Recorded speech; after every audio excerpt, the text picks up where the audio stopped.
The American patient has been sold an absolute bill of goods over the past 50 years. And the greatest lie that's been propagated, I believe, on the American people, the most consequential lie, is that this is complicated.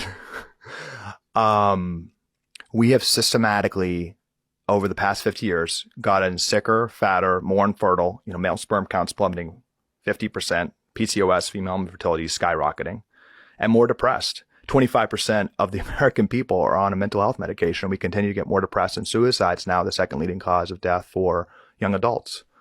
These trends have all been happening at the same time we've been spending more and more on healthcare. Usually, and I've been in tech for a long time, innovation means lowering the cost and hiring the quality. Healthcare is now the fastest growing and largest industry in the United States, and outcomes are just declining and declining. We're going to spend ourselves into becoming a completely non-competitive society and going to go bankrupt. And the biggest incentive here, if you look at the incentives, there's an incentive for this to be complicated.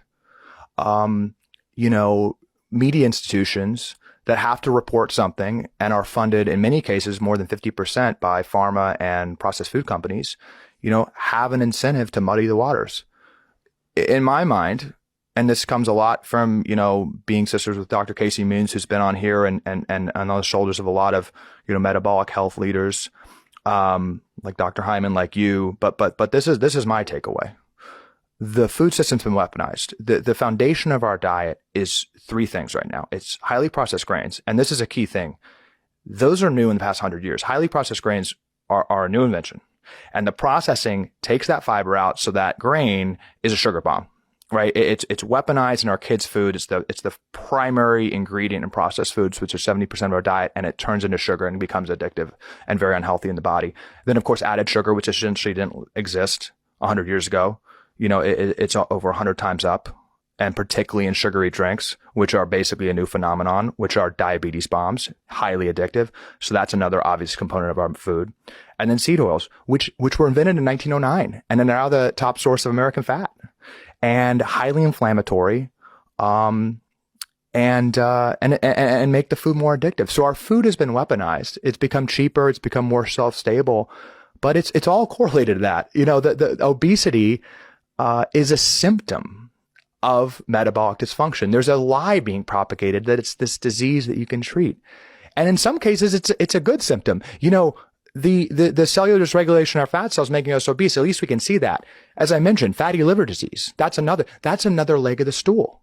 We've been convinced these are all isolated incidents, heart disease, diabetes, even I think as you talked about Alzheimer's, now called type 3 diabetes. We have overcomplicated health.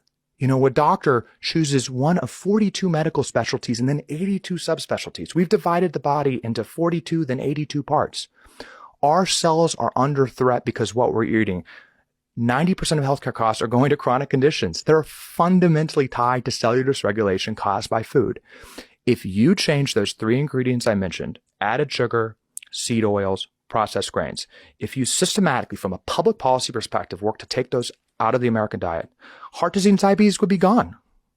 Alzheimer's, it appears, would be gone. Kidney disease, COVID deaths. I mean, we are talking like it is the foundation. And I think when you really peel it back and really push, even medical professionals who argue something different, push them on this, I don't think there's even much disagreement. But there's so much, it's the most employed industry in the United States is healthcare. And everyone's incentivized to make the situation more complicated.